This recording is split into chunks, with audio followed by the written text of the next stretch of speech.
Your nation, your news. One American News Network.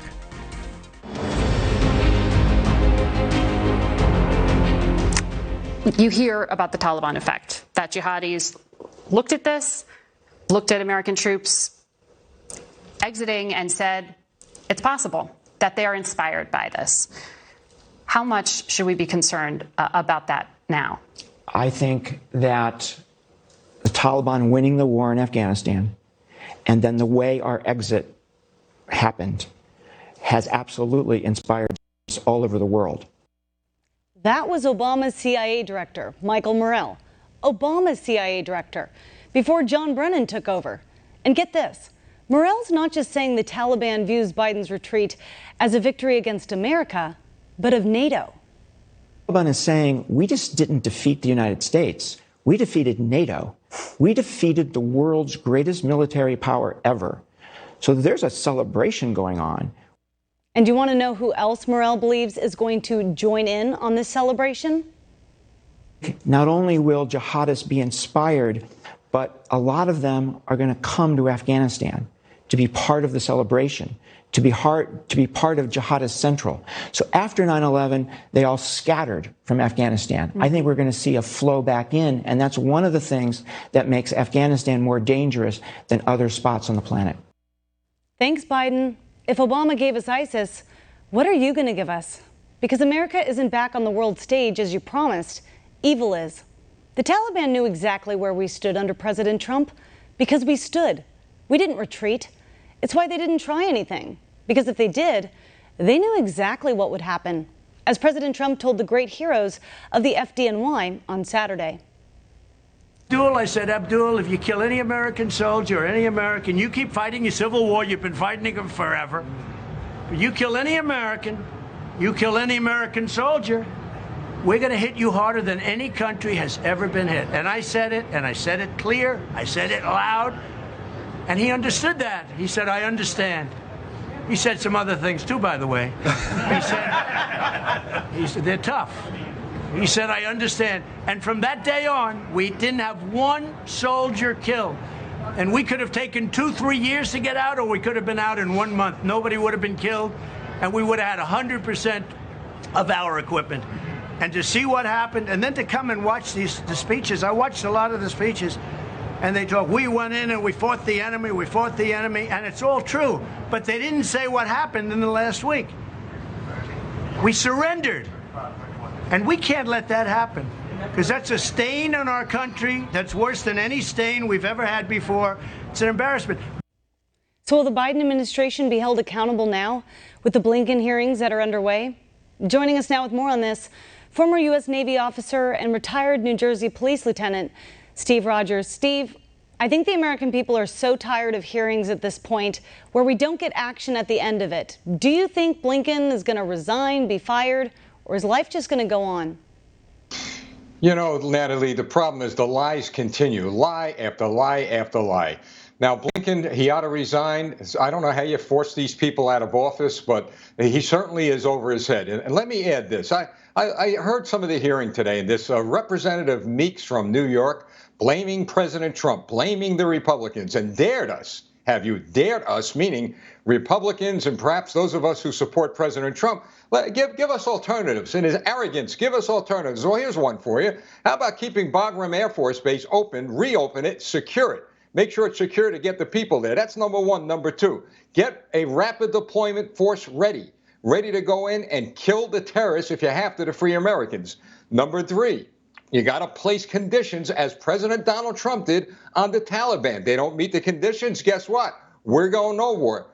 And finally, and this hasn't been talked about much, and I'm sure Joe Biden don't even want to go near this one, how about putting a lot of economic pressure on China? Their fingerprints are all over what happened. It's so unbelievable that no one's asking the right questions or even giving the right answers, because the Democrats are holding this. This whole thing is all scripted. He doesn't even show up in person to give testimony. It's via Zoom. It just shows how little credit they give the American people. It's just optics. But you hear that Americans are still stranded there. 100 Americans are still there, thousands of green card holders. Why don't Democrats care about that? Well, it's become their political football. I'm sure that in back of a lot of their minds, they want to divert attention from the disaster that's happening down in the Mexican-American border. They want to detract the American people from the disaster that is occurring over their so-called COVID crisis. It's all political distraction. And let me add this about what you just said, Natalie. General Milley, his hands aren't clean either. Chairman of the Joint Chiefs, I'm sure he has a distinguished service record, but it's tarnished. It's ruined. All he has done is confirm the lies coming out of the mouth of Joe Biden. General Milley and the national security agencies that I worked with when I was in the Navy, we know where our people are. We know what we have to do and when we have to do it. They just didn't do it for political reasons. And so your answer is it's because of all political reasons. Well, even after this weekend, it all shifted to January 6th again. We get committees on January 6th with so-called Republicans on it. They're going to investigate this thing for years because they love witch hunts. But when we need answers, whether it's the origins of the China virus, whether it's what happened in Afghanistan, we just get 2 days of hearings and then they just sweep it away. It's out of the 24-hour news cycle or the 48-hour news cycle.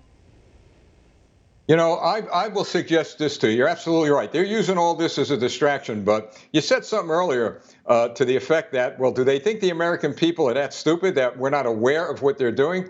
Well, we aren't that stupid, right, Natalie? We are aware. And when I say we, I'm going to include the Democrat conservatives and moderates and independents. They're beginning to scratch their heads realizing, you know what? These people in D.C. are trying to pull the wool over our eyes. What does January 6th have to do with 9/11? What does January 6th and COVID have to do with Afghanistan? Absolutely nothing. Lie after lie after lie. And I'll tell you what, they have placed this country, the national security of this country, in grave danger. Believe me, based on my experience and what I've worked on in the past and what I see happening now, because of their policies, our nation is in grave danger. We've got to step up, we've got to speak out, and we've got to do what we must do to secure our country.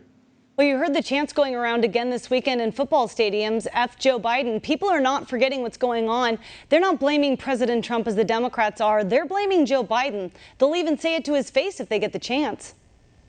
You know what I found amazing? It took me back to the late 60s and 70s during the Vietnam War, when young people in college campuses were giving similar chants like that against the government. Well, this time around, in the college stadiums across this country, boy, were they going after Joe Biden. I'm kind of proud of those young people because they're standing up now for what they believe should be the truth. They get it. They know what's going on. Well, that silent majority, guess what? They're not silent anymore. So we need to stand up as a nation. And I've told people, go to the polls, vote, do what you got to do within the framework under the Constitution. And above all, and I don't say this lightly, they need to pray. We got to believe that there's a God above who blessed this nation and he wants to keep this nation whole. We have a duty and obligation to him, our founding fathers, and future Americans to do just that. Amen. You're so right. Good is still greater than evil, even though a lot of times evil gets the headlines. But good is still there, and you can see it in the heartland every single day. And Steve, real quick, what do you think? Do you think by Wednesday and Thursday we're talking about something else after these hearings?